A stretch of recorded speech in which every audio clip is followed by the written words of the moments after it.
So a few weeks ago, we reflected on our individual story and how the narrative that we hold for ourselves is not only the lens through which we see the world, but also our best shot at agency. In other words, the best shot we have at free will lies in the story we understand and create about ourselves. Our story determines, or predetermines actually, our reaction to events in our lives. Our story determines our response. And if we want to transform our unconscious reaction to conscious response, we can do so by managing the story that we tell to ourselves about ourselves. Whether or not how you respond to, say, a person being bullied in your presence is determined by whether or not the story that you hold for yourself maintains that you are such a person, and then the strength and integrity of that story as well. So, do you run into a burning building? Are you a victim? Are you a helper? Are you a wellspring of kindness? That last one, of course, is from our covenant. And I think it illustrates how our covenant is a kind of magic in that it begins to shape our conscious actions. A covenant is a promise, and a promise is a kind of story, and stories are magic. Mind you, just saying so isn't enough. You have to know it. You have to know it in such a way that when you do not act in accord with your story, it is a significant and obvious cause for self-reflection and discernment and adjustment. So that was a sort of encapsulation of the reflection from 3 weeks ago or so. It's part of a 3-part series that is meant to prepare the ground for a program that we will be participating in later this year. Part 1 was story as it relates to self. Part 2, today, is story of family as it relates to self. And part 3 will be story of land as it relates to self. So a pertinent question here, then, is what do I mean by self? In this case, I do not mean to imply that identity is the same thing as a storied self. So I'm thinking of identity more of a subset of story. Like story, identity can determine our actions, and it can be fluid, but I actually see identity more like a snapshot of a moment in your story. Story, meanwhile, has an arc to it. And that means that story presumes transformation. It's a lens that not only determines our response to situations, but is itself, as a lens, responsive to how our response worked out. So your storied self is more sprawling than your identity. It's more encompassing. It's more winding. And it spools itself out over a lifetime. So, these 3 levels of story, self, family, and land, and their interdependence and interrelationship with one another are, as we mentioned in part 1, you. These stories are a self. Family as self. Land as self. So today's reflection should probably have been titled The Story of Family as Self. Okay, so again, by self I don't mean identity, but a story, not a moment, but a life, a field, an interdependent ecology of meaningful events and responses.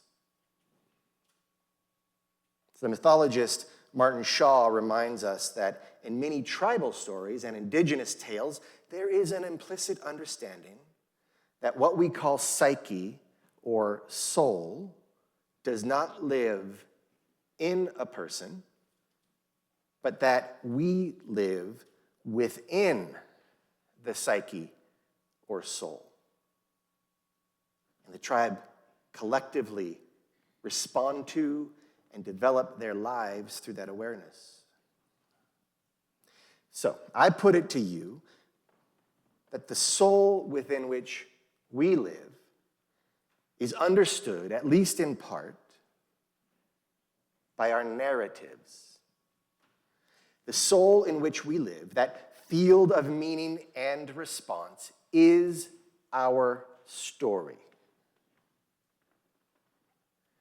So our topic today is the story of self as family story. And it's not only in relationship to the upcoming program, but it's also in relationship to the 2 other reflections in this series and in relationship to the liturgical calendar, which is part of our story as a church.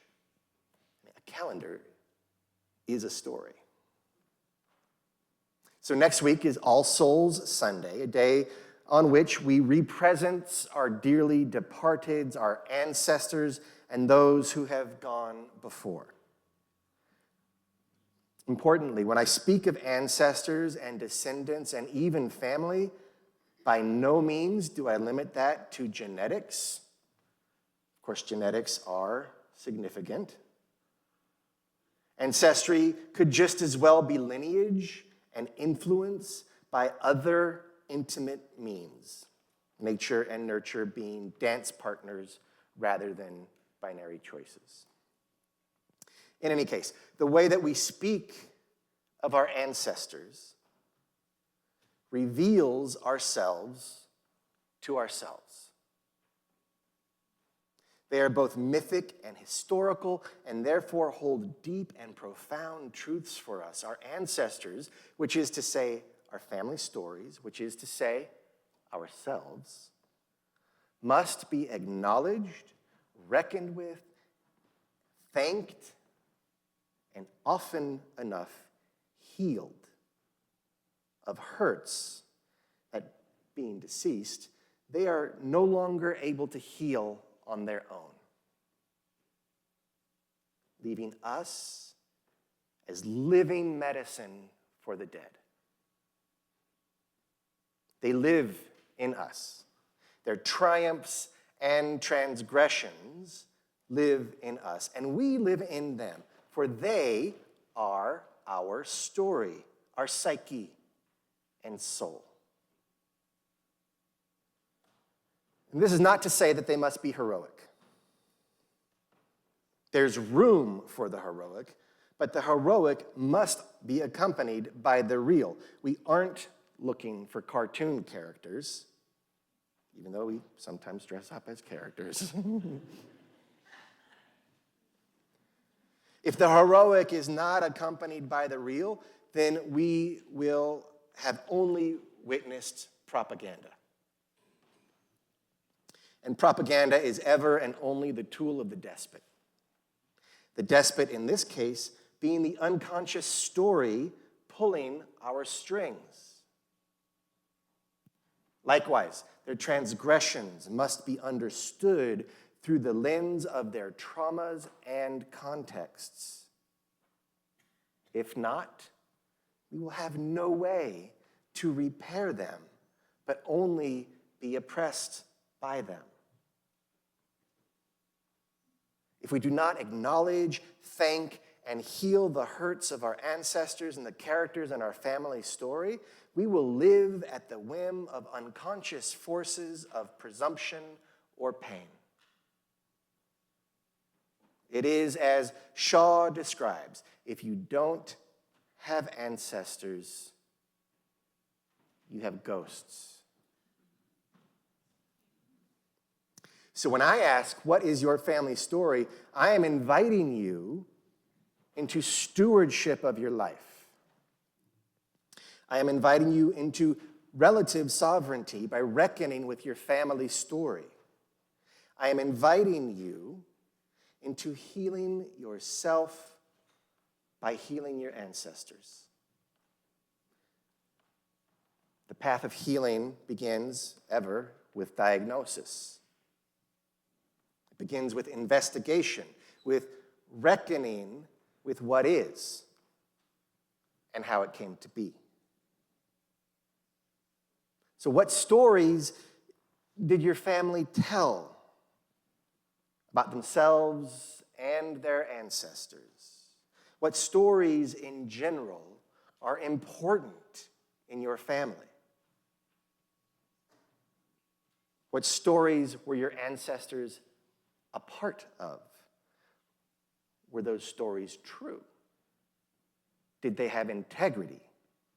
What was their effect? And do they need healing? Our ancestors' response to events in their lives and the ensuing consequences were also determined by the stories and soul in which they lived.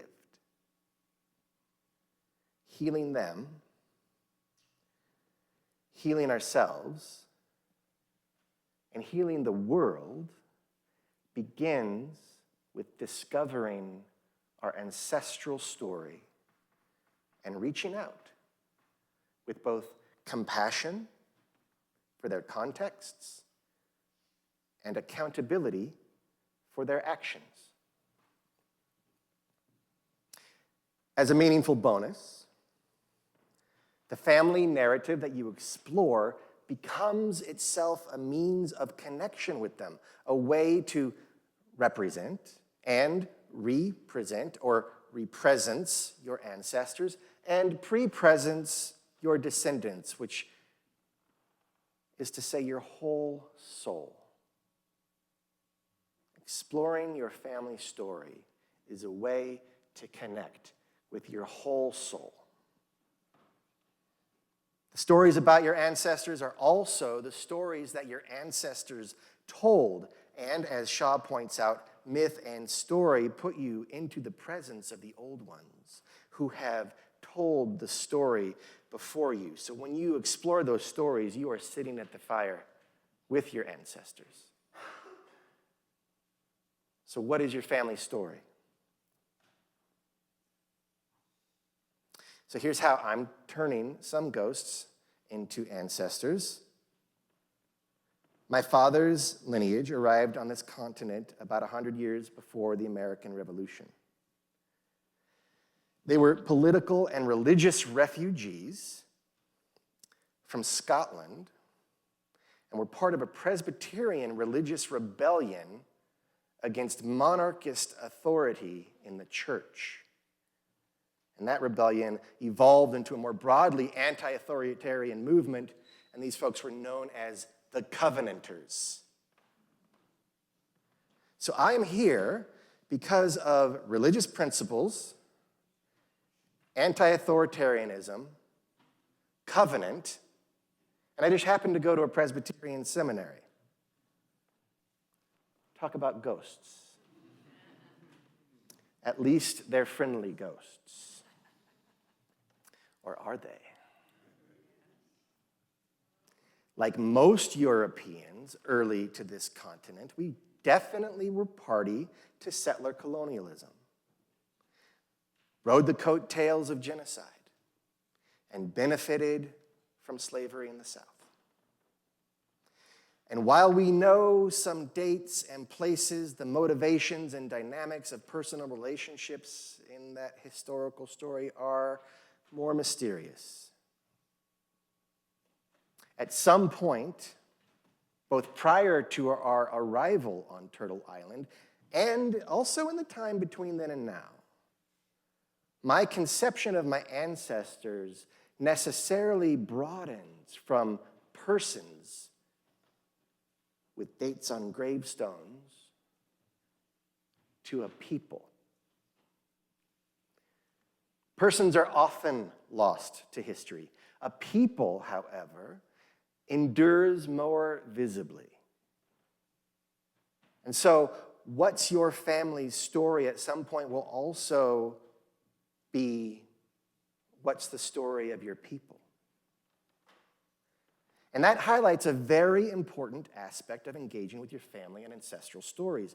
For whether you are connecting with persons or a people, you are connecting with a story. One of the most powerful tools of ancestral and even more immediate family healing, then, is your imagination.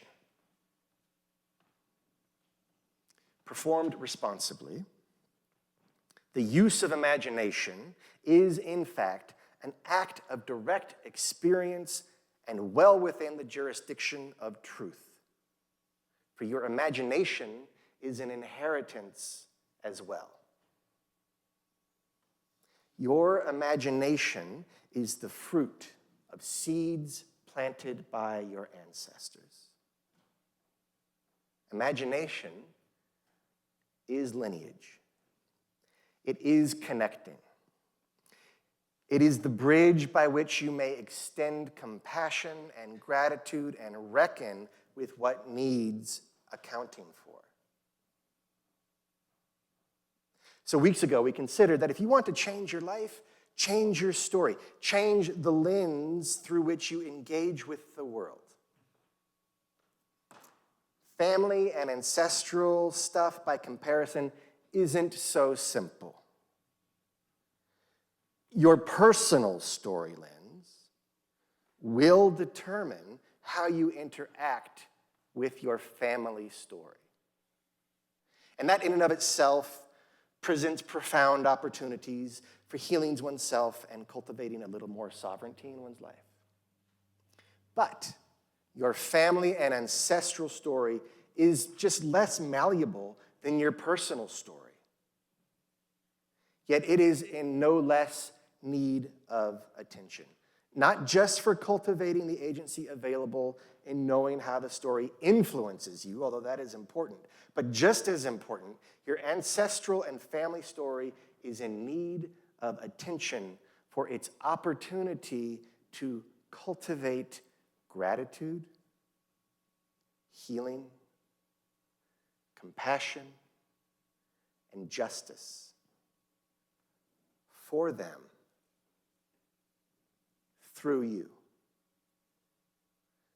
After all, you are the nexus of your ancestors and your descendants. And by this effort to connect to our ancestors, to heal our ancestors, we live into our mission here at All Souls to heal ourselves and the world.